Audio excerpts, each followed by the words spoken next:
There is a form of self-mastery so ruthless, so silent, that most men never discover it until life brings them to their knees. It is not strength. It is not discipline. It is not courage. It is the moment a warrior is forced to confront the part of himself he has spent his entire life avoiding.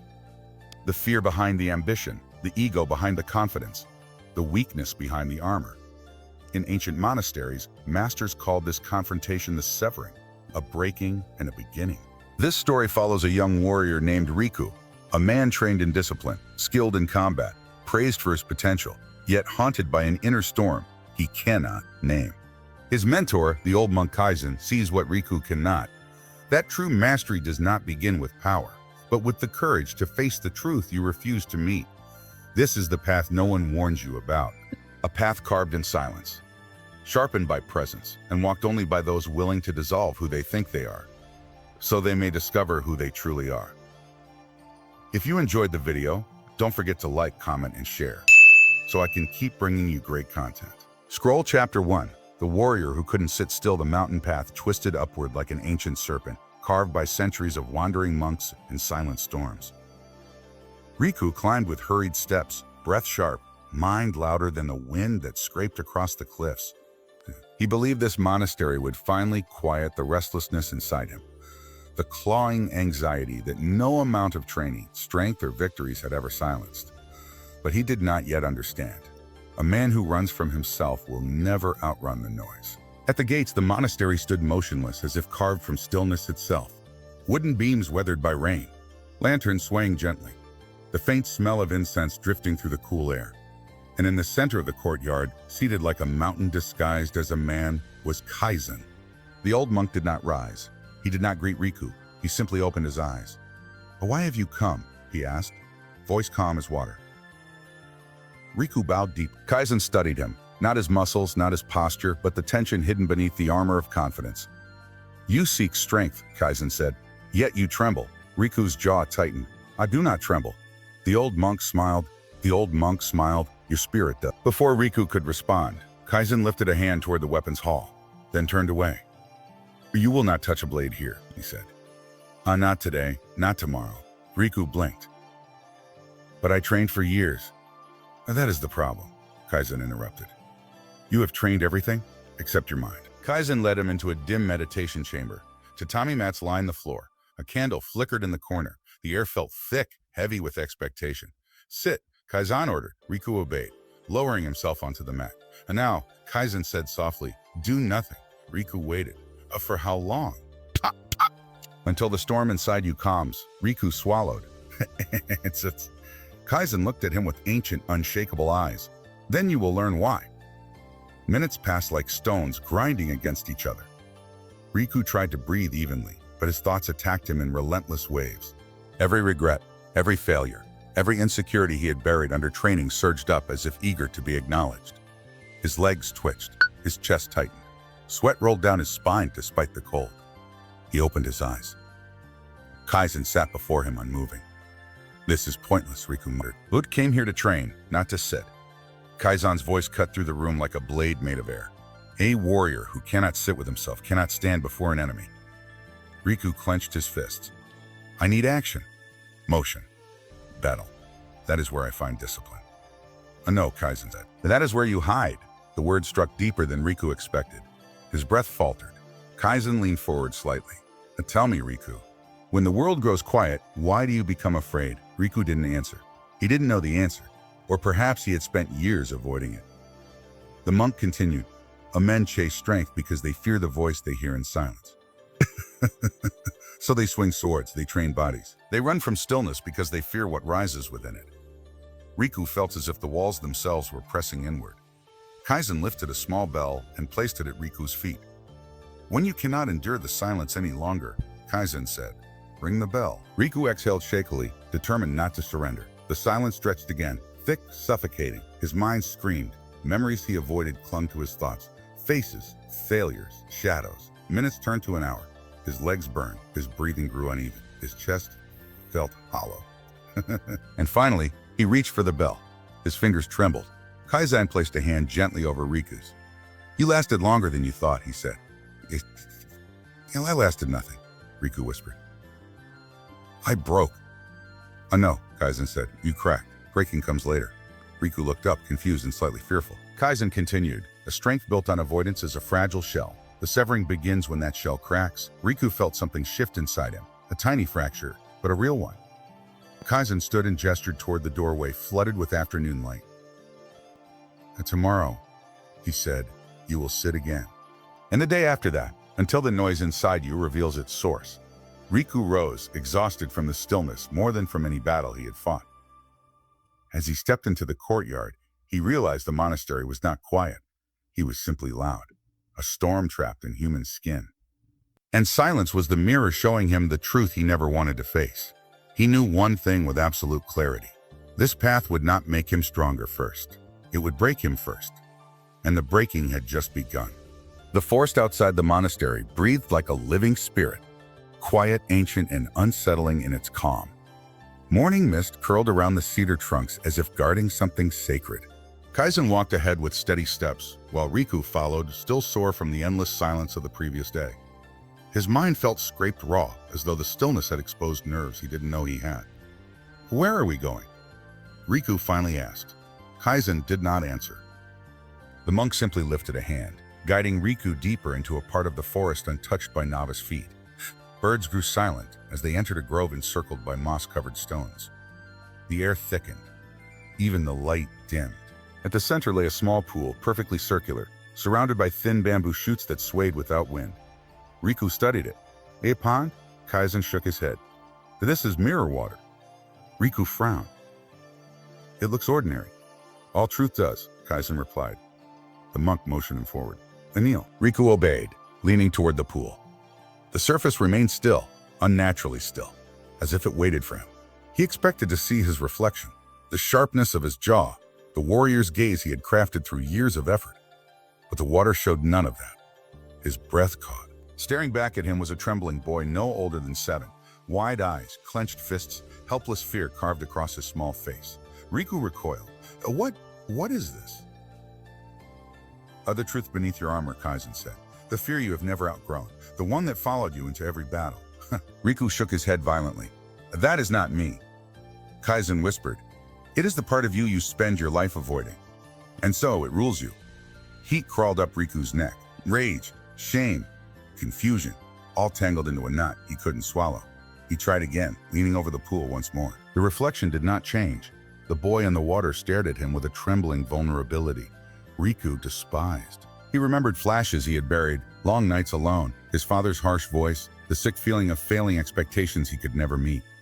He clenched his jaw. I am not weak anymore. Kaizen stepped beside him. You are not weak. You are wounded. Riku froze. Kaizen continued, and wounds do not vanish because you train harder. They vanish when you face the child who suffered. The words sliced deeper than any blade. Riku sank to his knees. Why show me this? Because every warrior hides the same thing, Kaizen said. A wound they mistake for strength. An insecurity they disguise as discipline. A fear they call ambition. Riku stared at the trembling child in the water. A version of himself he had sworn never to acknowledge.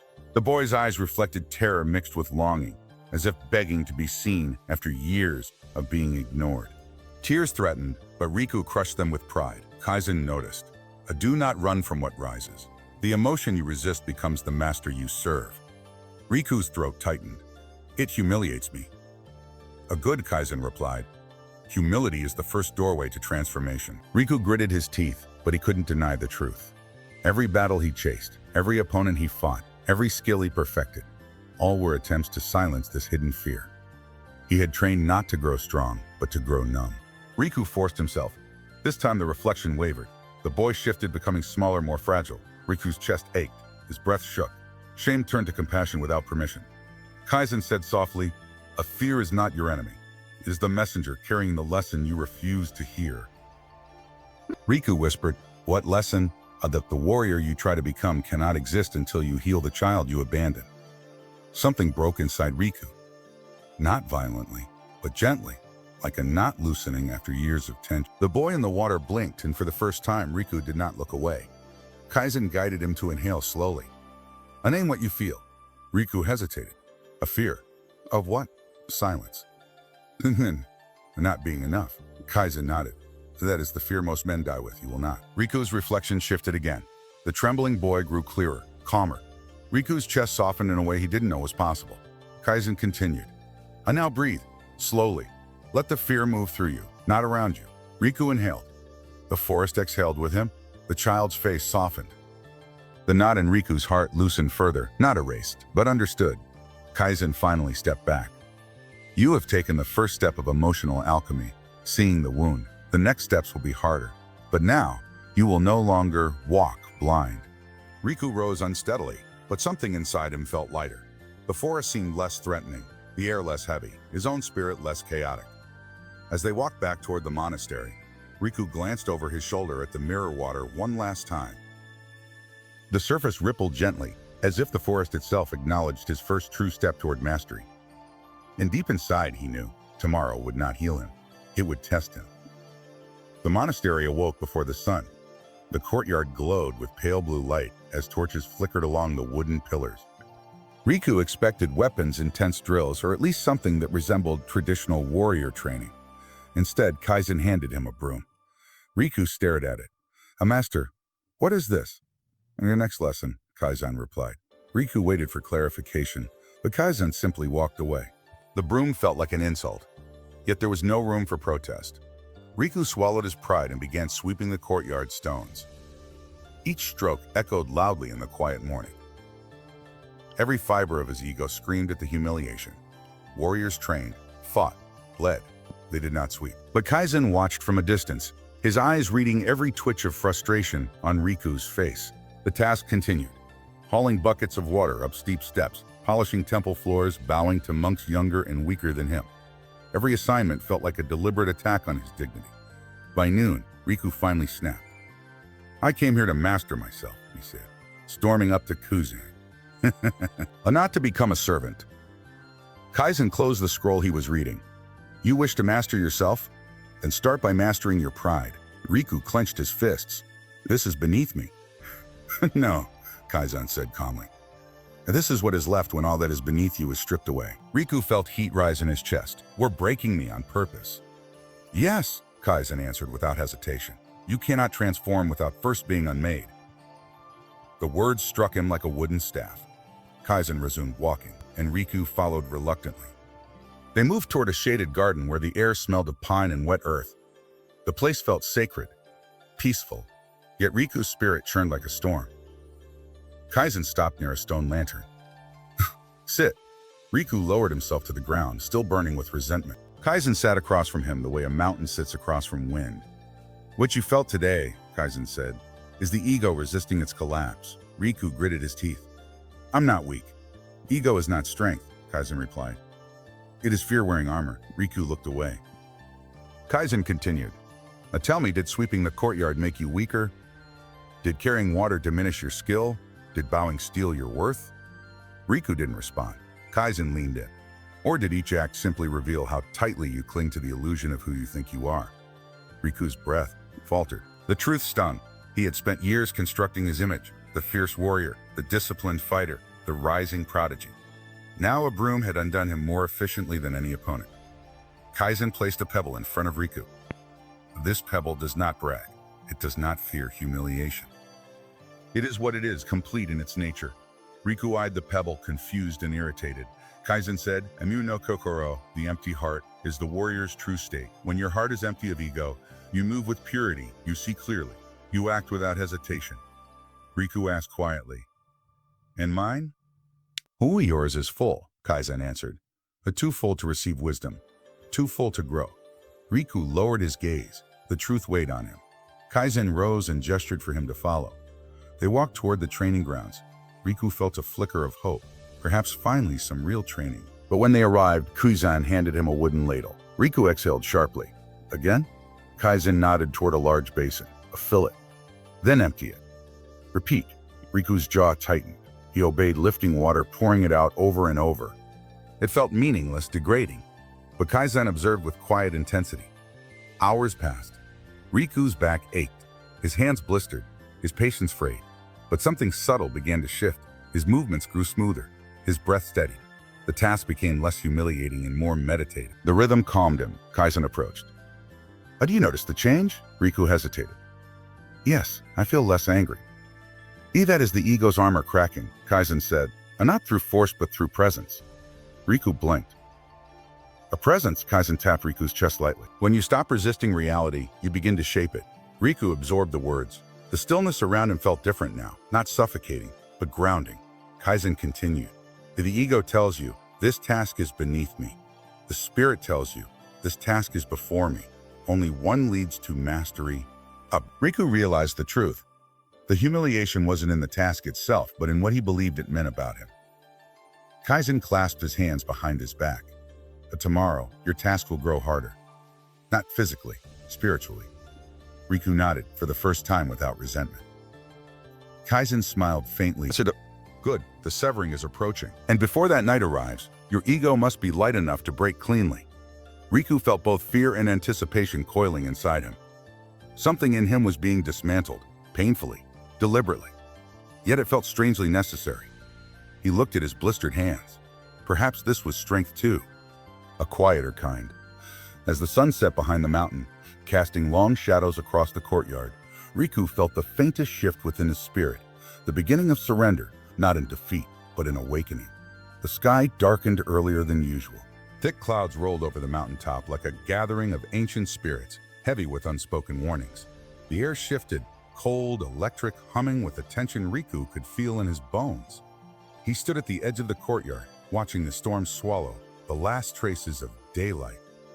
Kaizen approached without sound, his robe fluttering gently in the rising wind. "It is time," the old monk said. Riku felt his pulse quicken. For days, Kaizen had hinted at something approaching, a trial older than the monastery itself, the severing. Riku didn't know exactly what it meant, only that every lesson so far had led him toward this moment.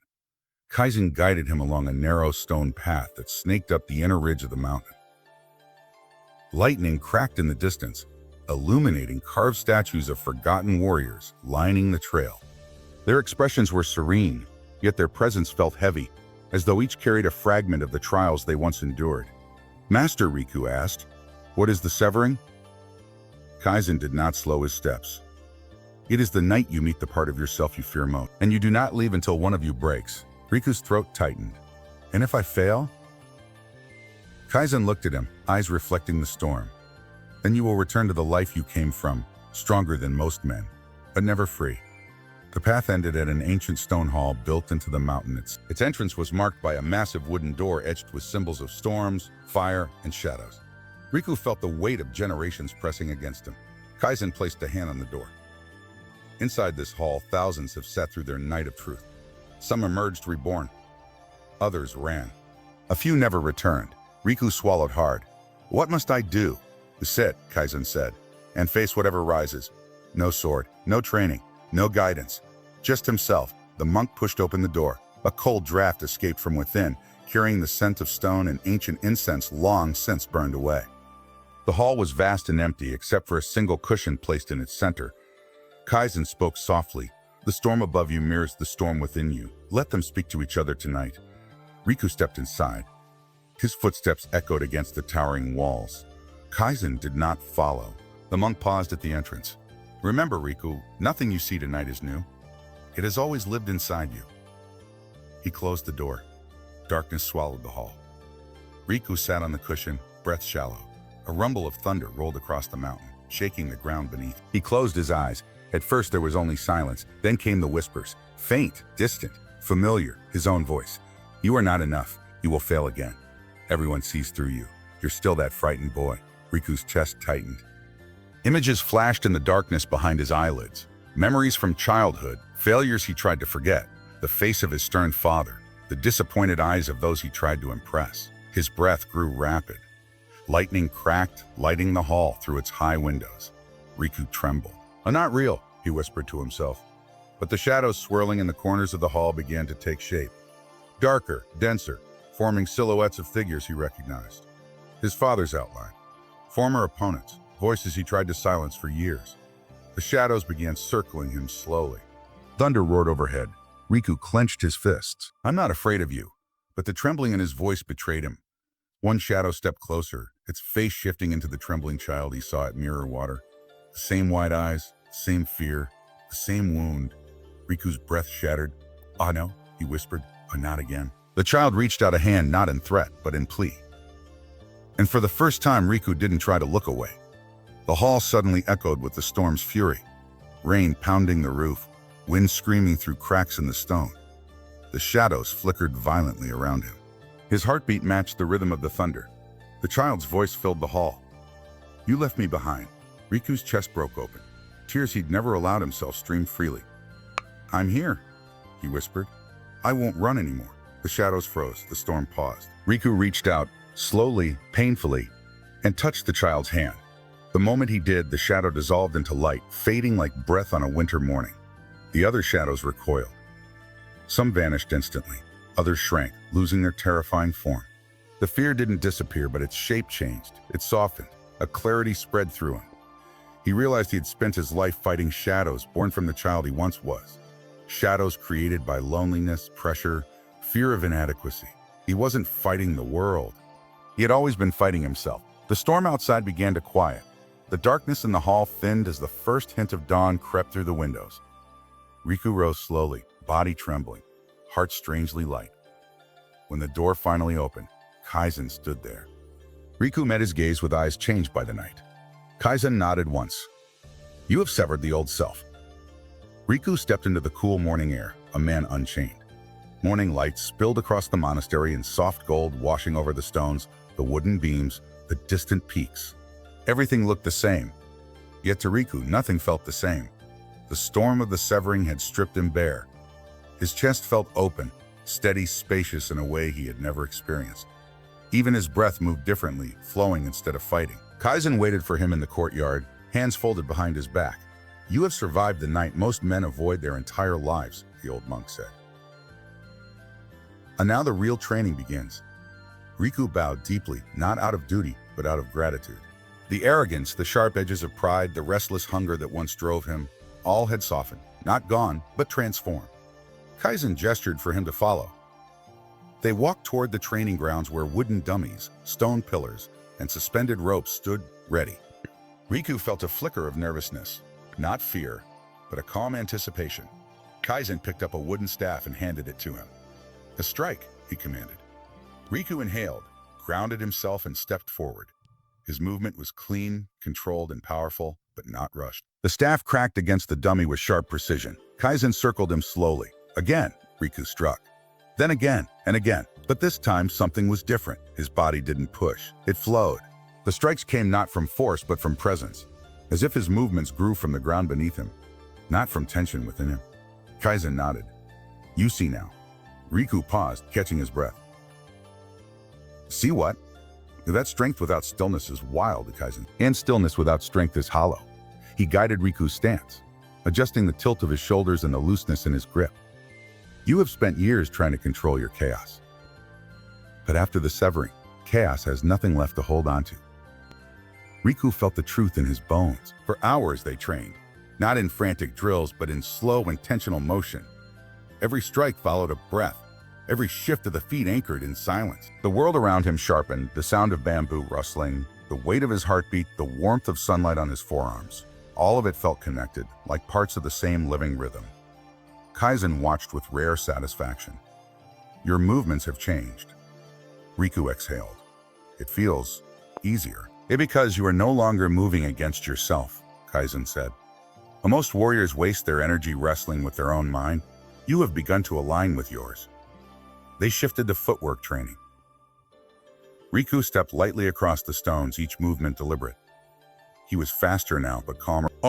Power came quietly, not through intensity, but through focus. Kaizen placed a hand on Riku's shoulder. "Before the severing, you moved to prove yourself. Now you move to express yourself." Riku didn't respond. He simply bowed, acknowledging the transformation he could feel but could not yet describe. By midday, the training changed. Kaizen led him to a shaded walkway where wind chimes rang softly in the breeze.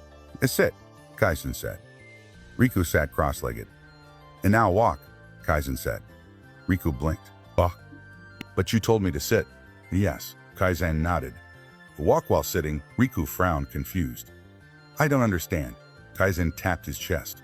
"Chest is chest. Your body may be still, but your mind moves endlessly. I want you to walk your thoughts into silence. Riku closed his eyes, followed his breath inward, tracing the quiet he had discovered during the severing. The usual restlessness did not arise. His mind didn't race. Thoughts flowed, then settled. A calm spaciousness expanded. Minutes passed. Kaizen's voice drifted in. Good. Now speak. Riku opened his eyes. Balanced. That is presence, Kaizen said. The ability to return to yourself at any moment. Even in chaos, even in battle, even in pin. Riku let the words settle. For years he had chased the illusion that mastery came only from discipline and force. But here in this silence he understood. Mastery was the merging of effort and ease, discipline and surrender, strength and stillness. Kuzan stood. There is one more lesson today. They walked to the cliffside platform overlooking the valley. The wind carried the fragrance of pine and distant rain. Kaizen placed 2 stones on the ground. The one represents your old self, he said. The restless fighter. The child who feared being enough, the man ruled by ego. He pointed to the other stone. This represents the self emerging now, calm, grounded, present. Riku studied them silently. Kaizen continued, your task is not to destroy the old self, it is to integrate him. You cannot abandon the boy who suffered, you must guide him. Riku felt a subtle ache in his chest, not of pain, but of understanding. Kaizen spoke softly. A stillness is not the absence of motion, it is the absence of resistance. Riku breathed deeply, letting the wind pass through him. The valley looked endless, open, full of possibility. For the first time in his life, he felt that possibility inside himself too. Kaizen rested a hand on his back. Tomorrow, you begin training not as the man you were, but as the man you are becoming. Riku's eyes sharpened with clarity. He turned toward the monastery, carrying within him a new kind of strength. Quiet, rooted, unshakable. Dawn broke with a solemn quiet, the kind that felt like the world was holding its breath. Mist drifted between the cedar trees, rolling over the monastery stones in slow, ghost-like sweeps. Riku stood at the entrance gate, travel pack on his shoulder, staff in hand. Today, he would descend the mountain, not as a lost fighter searching for identity, but as a man finally shaped by stillness. Kaizen approached without sound, as if woven from the morning fog. You are leaving earlier than expected, the old monk said. Riku bowed. If I stay longer, I will become dependent on the mountain's peace. I want to test the peace inside me. Kaizen's eyes softened. Good. A warrior must eventually walk where silence does not exist. For a moment, neither spoke.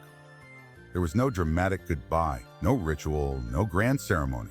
Just 2 men who understood that the greatest transitions are often the quietest. Kaizen finally asked, do you feel prepared? Riku inhaled. Not fully. A pause. But fully enough. The old monk smiled. A rare sight. Then you have learned the most ruthless form of self-mastery. He placed a hand on Riku's shoulder. Remember, mastery is not proven in temples but in the noise of the world. Go down the mountain not to conquer life, but to listen to it. Riku bowed deeply. Thank you, master. He turned toward the stone steps leading downward, but Kaizen's voice stopped him. One last thing, the monk said. You will feel your old self return. The fear, the ego, the tension. Kaizen's gaze sharpened. I do not fight those ghosts. Walk with them.